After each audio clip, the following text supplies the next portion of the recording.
नमस्कार मित्रों, आपका एक बार फिर से स्वागत है हमारे चैनल श्री राम सेवा युवा यूट्यूब चैनल में। देख रहे होंगे आप, लोग बदल चुका। छोटका बोर्ड से हमने ले लिया है अब बड़ा बोर्ड। अब आपको इसी बड़े बोर्ड पर आराम से विस्तार पर क्लासेस समझाई जाएंगी। तो पूरे देश में है चुनाव का माहौल, खासकर यूपी में, मध्य प्रदेश में भी पंचायत चुनाव का माहौल था, हालांकि उस पर रोक लग गई। तो आज हम बात करेंगे निर्वाचन आयोग जो चुनाव कराता है वो आखिर है क्या, उसके बारे में विस्तार से समझेंगे। तो देखिए, संविधान के भाग 15 में आर्टिकल 324 से लेकर 329 तक चर्चा है निर्वाचन आयोग की। निर्वाचन आयोग चर्चा है आर्टिकल 324 में। इसको ही बोला जाता है निर्वाचन आयोग, चुनाव आयोग और इलेक्शन कमीशन। तो अब ये क्या होता है, इसका क्या कार्य होते हैं, उनको विस्तार से समझेंगे। अब देखिए, इसका कार्य क्या होता है, चुनाव कराना। निर्वाचन आयोग का मेन काम है चुनाव कराना। अब चुनाव किस किस का, तो चुनाव आप देखिए, राष्ट्रपति साहब, उपराष्ट्रपति साहब, लोकसभा राज्यसभा के सदस्य जिनको सांसद कहा जाता है, विधानसभा के सदस्य जिन्हें विधायक कहा जाता है, किन किन राज्यों में विधान परिषद हो तो वहां का, उन सबके चुनाव की जिम्मेदारी है हमारे निर्वाचन आयोग पर, इलेक्शन कमीशन पर। लेकिन पीएम और सीएम के चुनाव नहीं कराए जाते। क्यों? क्योंकि पीएम साहब यानी मोदी जी और सीएम साहब अगर मध्य प्रदेश में देखें तो हमारे आदरणीय श्री शिवराज सिंह चौहान जी, इनकी की जाती है नियुक्ति। आपने ध्यान दिया होगा, पीएम साहब की नियुक्ति करते हैं राष्ट्रपति और सीएम साहब की नियुक्ति करते हैं राज्यपाल। इसलिए पीएम और सीएम का हमारे देश में चुनाव नहीं होता। ये बात आप गांठ बांध लीजिए, चुनाव होता है इन लोगों का। मोदी जी भी पहले सांसद बने थे, उसके बाद फिर नियुक्ति हुई थी प्रधानमंत्री पद पर। तो ध्यान रखिए, पीएम और सीएम का चुनाव नहीं होता। अब देखिए, ग्रामीण लेवल पर पंचायत, नगर पालिका, नगर निगम, इनकी जिम्मेदारी होती है राज्य निर्वाचन आयोग की। किसकी होती है? राज्य निर्वाचन आयोग की। अब देखिए, चुनाव आयोग में टोटल होते हैं 3 सदस्य। अब आप देखिए, केवल कितने? 3 सदस्य। एक होते हैं इसके अध्यक्ष, जिनसे बोला जाता है चीफ इलेक्शन कमिश्नर। क्या बोला जाता है? चीफ इलेक्शन कमिश्नर, मुख्य चुनाव आयुक्त। और 2 होते हैं ईसी, इलेक्शन कमिश्नर यानी चुनाव आयुक्त। केवल कितने सदस्य होते हैं? 3 सदस्य। अब आप सोचिए, केवल 3 सदस्य पूरे भारत जैसे विशाल देश में चुनाव कैसे करा देते हैं। तो देखिए, जब भी चुनाव की घोषणा होती है या किसी भी राज्य में या हमारे पूरे देश में जब भी चुनाव की घोषणा होती है, तो घोषणा के साथ से ही उस एरिया में या पूरे देश में या उस राज्य में क्या लग जाती है?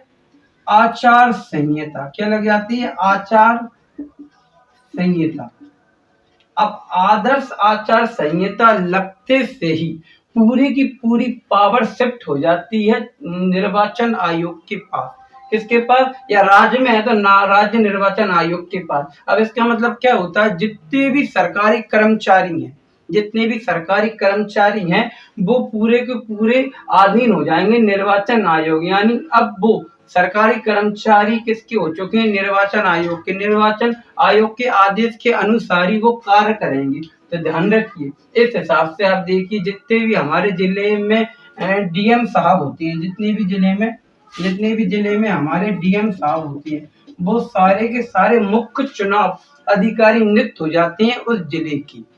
और डीएम साहब के पास अल्टीमेट, इतनी खतरनाक पावर आ जाती है, अल्टीमेट पावर। जितने भी मंत्री नेता हैं, उन सब केंद्रीय मंत्री या राज्य मंत्री, जितने भी कैबिनेट मंत्री रहते हैं, सबकी पावर खत्म। अल्टीमेट पावर आ जाएगी डीएम साहब के पास। अब इस बात का आप अंदाजा इससे ही लगा सकते हैं कि देखिए, जब बनारस पर हमारे मोदी जी ने चुनाव लड़ रहे थे और नामांकन पत्र दाखिल करने गए थे, तो डीएम साहब कुर्सी पर बैठे थे और मोदी जी ने खड़े होकर क्या दिया था? नामांकन पत्र। सोचिए, इतनी अल्टीमेट पावर आ जाती है डीएम साहब के बाद जब आदर्श आचार संहिता लागू हो जाती है।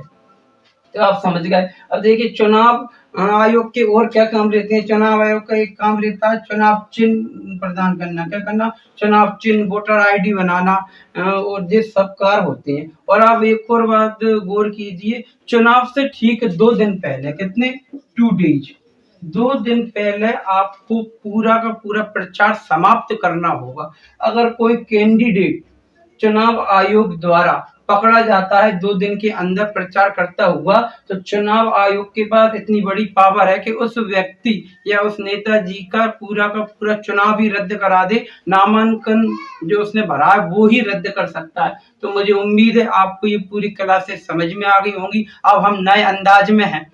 इसके बाद हम हिस्ट्री की क्लास चालू करेंगे, बायोलॉजी की क्लास चालू करेंगे। उन सभी का लेवल रहेगा यूपीएससी, लेकिन भाषा होगी एकदम देसी। कैसी भाषा? एकदम देसी होगी, क्योंकि हमारा स्टाइल है देसीपन में पढ़ाना। भाषा ऐसी होगी कि कक्षा 5 का भी हम बड़ा आसानी से बात समझ गए। तो आप सभी लोगों से विनम्र निवेदन है, हमारे चैनल को सब्सक्राइब कीजिए। आपके लिए अब ये बड़का बोर्ड भी लाए हैं, छोटे बोर्ड में बड़ी दिक्कत आती थी, उसको अलविदा कहकर अब इस पर श्री गणेश किया जाएगा। तो उम्मीद है मुझे आप सभी लोग हमारे चैनल सब्सक्राइब करेंगे, हमारे साथ बने रहिए। बहुत जल्द हम फाउंडेशन क्लासेस लाने वाले हैं, देखिए और हमारा मनोबल बढ़ाइए। जब तक के लिए धन्यवाद। जय हिंद।